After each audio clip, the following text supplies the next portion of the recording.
सुंदरवन के जंगल में बहुत सारे पंछी रहते थे। उनमें से एक टुनटुनी चिड़िया भी थी।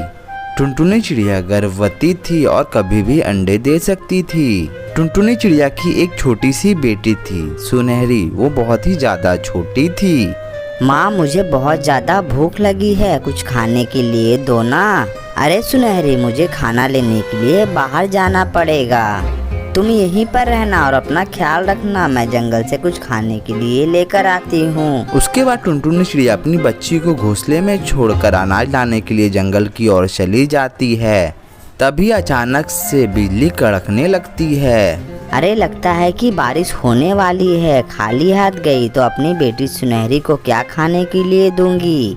मुझे कैसे भी करके आगे जाना ही होगा।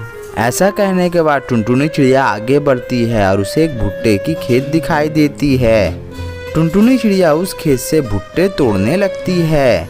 तभी वहाँ पर बहुत जोरों की बारिश होने लगती है।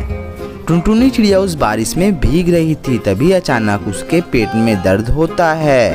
हे भगवान, अचानक मेरे पेट में इतना दर्द क्यों हो रहा है? डॉक्टर बुलबुल ने तो 5 दिन का और समय दिया था ना, तब अचानक इतना दर्द क्यों शुरू हो गया?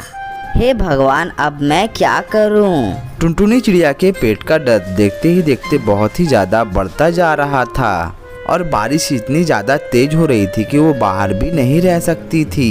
इतने में टुनटुनी चिड़िया की नज़र एक पेड़ पे जाती है, जहाँ पर एक टूटा फूटा घर था। लगता है कि इस पेड़ के घोंसले में कोई नहीं रहता है। जब बारिश रुक जाएगी तो वापस चली आऊंगी। वो बहुत ज्यादा मुश्किल से उस घोंसले में पहुंचती है और उस घोंसले में जाकर बैठ जाती है। वही टुनटुनी चिड़िया के पेट का दर्द और ज्यादा बढ़ने लगता है और इधर बारिश भी बहुत ज्यादा तेज हो रही होती है। तभी टुनटुनी चिड़िया ने वहाँ पर एक अंडे को जन्म दे दिया। लेकिन जैसे ही टुनटुनी चिड़िया अंडे को छूने वाली थी, तभी वहाँ पर दुष्ट चील आ जाता है। अरे वाह, तुमने तो मेरे कई दिनों का भोजन का इंतजाम कर दिया है। अरे वाह, अब मुझे अपने अंडे दे दे। नहीं चील भाई, अभी अभी मैंने इन अंडे को जन्म दिया है। कृपया करके इस अंडे को मुझसे अलग मत कीजिए। लेकिन दुष्ट चील टुनटुनी चिड़िया के अंडे को छीन लेता है। चल निकल यहाँ से, मैंने तुम जैसी चिड़ियाओं को फंसाने के लिए ही ये घोंसले को बनाया है। टुनटुनी चिड़िया जब उससे लड़ने की कोशिश करती है तो वो बदमाश चील टुनटुनी चिड़िया को घायल कर देता है। अरे तू पिद्दी सी चिड़िया मुझसे लड़ेगी? चल अब निकल यहाँ से, जल्दी निकल। अगर तुम्हें अपनी जान प्यारी है ना तो निकल यहाँ से। बेचारी टुनटुनी चिड़िया रोते हुए वहाँ से अपने घर पहुँच जाती है। बेचारी टुनटुनी चिड़िया बारिश में पूरी तरह से भीग चुकी थी। जब टुनटुनी चिड़िया के जख्मों को सुनहरी ने देखा तो वो घबरा गई। ये क्या हुआ मम्मी आपको? आपकी ये हालत किसने की? बेचारी टुनटुनी चिड़िया ने रोते हुए सारी बात अपने बेटी को बताई। बेटी, जिन अंडों को मैंने जन्म दिया था ना, बदमाश चील ने उन अंडों को मुझसे छीन लिया। तुम चिंता मत करो माँ, दुष्ट चील को उसके किए की सजा जरूर मिलेगी। बेचारी टुनटुनी चिड़िया अपने अंडे को याद करके रोती रही और इधर दुष्ट चील ने टुनटुनी चिड़िया के अंडे को एक घोंसले में छुपा दिया। ये हुई ना बात, देखो कितने सारे अंडे मेरे पास जमा हो गए। लेकिन आज तो मुझे भूख लगी हुई ही नहीं है, मैं इसे बाद में खाऊंगा। जब तक तुम सारे अंडे यहीं पर रहो, और भी ढेर सारे अंडे तुमसे मिलने के लिए यहीं पर आएंगे। ऐसे ही उस जंगल में रहने वाली एक टूनी नाम की चिड़िया वहाँ से गुजर रही थी और बारिश अभी भी हो रही थी, उससे उड़ा नहीं जा रहा था। इसीलिए उसने अपने मन में सोचा, कहीं अगर बगल में रहने की व्यवस्था हो जाए तो बहुत अच्छा रहे। मुझे तो अभी बहुत आगे तक जाना है, लेकिन यहाँ तो मुझे दूर दूर तक कुछ भी नजर नहीं आ रहा। टूनी चिड़िया ऐसा सोचते हुए आगे बढ़ती रही। आगे जाने के बाद टूनी चिड़िया को वही दुष्ट चील का घोंसला नजर आया, जहाँ उसने बहुत सारे अंडे छिपा कर रखे थे। जब टूनी चिड़िया उस घोंसले में गई तो उस अंडे को तुरंत पहचान गई। अरे इतने सारे अंडे, लगता है कि ये उस दुष्ट चील का ही घोंसला है।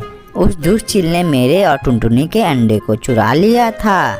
मैं अपने अंडे को चुपचाप यहाँ से ले जाती हूँ, इससे पहले कि वो दुष्ट चील यहाँ पर फिर से चला आए। टूनी चिड़िया वहाँ से अपने अंडे को लेकर निकल गई, लेकिन रास्ते में टुनटुनी चिड़िया का भी घर था।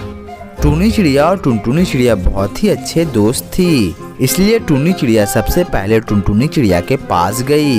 देख टुनटुनी, मेरे अंडे मुझे मिल गए हैं। मैंने तुझे बताया था ना कि उस दुष्ट चील ने मेरे अंडे छीन लिए हैं। जब मैं घर जा रही थी तो मुझे एक घोंसला दिखाई दिया। उस दुष्ट चील ने उसी घोंसले में सारे अंडे छुपा कर रखे हैं। उस घोंसले में और भी बहुत सारे अंडे थे। अच्छा, तो उस दुष्ट चील ने हमारे सारे अंडे को छुपा कर रखा है। अब हमें किसी भी तरह से सारे अंडे को बचाना होगा। हाँ, तुम ठीक कह रही हो। इसके लिए हमें कुछ ना कुछ तो सोचना ही पड़ेगा। तभी वहाँ पर कालू कौवा भी चला आता है और उनसे कहता है, अरे तुम दोनों तो बहुत ज्यादा परेशान लग रही हो, बताओ मुझे क्या बात है। फिर टुनटुनी चिड़िया कालू कौवा को सारी बातें बताती है। कालू, मेरे पास एक आइडिया है। अगर तुम लोग मेरा साथ दोगे तो उस दुष्ट चील से हम सारे अंडे को छुड़ा लेंगे। ठीक है टुनटुनी चिड़िया, हम लोग तैयार हैं। फिर टुनटुनी चिड़िया उन दोनों को अपना योजना बताती है। प्लान तो बहुत ही ज्यादा खतरनाक है, लेकिन मैं अपने दोस्त के लिए ये भी करने के लिए तैयार हूँ। कालू कौवा एक पेड़ के ऊपर जाकर बैठ जाता है और जोर जोर से डकार लेने लगता है। सामने वो दुष्ट चील बैठा होता है। जब वो कालू कौवा की डकार सुनता है तो वो उसके पास आता है और उससे कहता है, क्यों रे कालू, तूने क्या खा लिया जो इतनी डकारें लिए जा रहा है? अरे चील जी पूछो मत, आज मैंने बाज का बहुत बड़ा अंडा खाया है, बहुत ही लजीज था वो। कालू कौवा की ये सब बात सुनने के बाद चील के मुंह में पानी आ जाता है।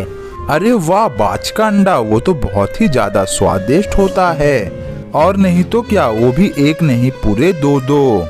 अगर तुम चाहो तो मैं तुम्हें वहाँ पर ले जा सकता हूँ, लेकिन मुझे बदले में क्या मिलेगा? बदले में देने के लिए मेरे पास बहुत सारे अंडे हैं। बहुत दिनों से मैं इन्हें जमा करता आ रहा हूँ। तो अब मुझे बताओ, इनके बदले में क्या तुम मुझे वहाँ ले चलोगे? हाँ बिल्कुल, मैं तुम्हें वहाँ पर ले चलूँगा, चलो चलते हैं। ऐसा बोलकर कालू कौवा चील को अपने साथ लेकर चला आता है और इधर टुनटुनी चिड़िया और टोनी चिड़िया सारे अंडे को वहाँ से निकाल लेती है और सारे माओं के पास पहुँचा देती है। टुनटुनी चिड़िया को भी अपने अंडे मिल जाते हैं और इधर कालू कौवा भी चील को बाज के पास लेकर चला जाता है। ये देखो चील, बाज के अंडे, जाओ इन्हें खा लो।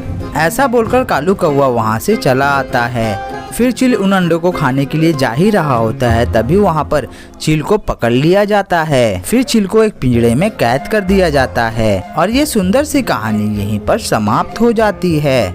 ये कहानी अगर आपको अच्छी लगी हो तो इस वीडियो को लाइक और हमारे चैनल को सब्सक्राइब करना ना भूले।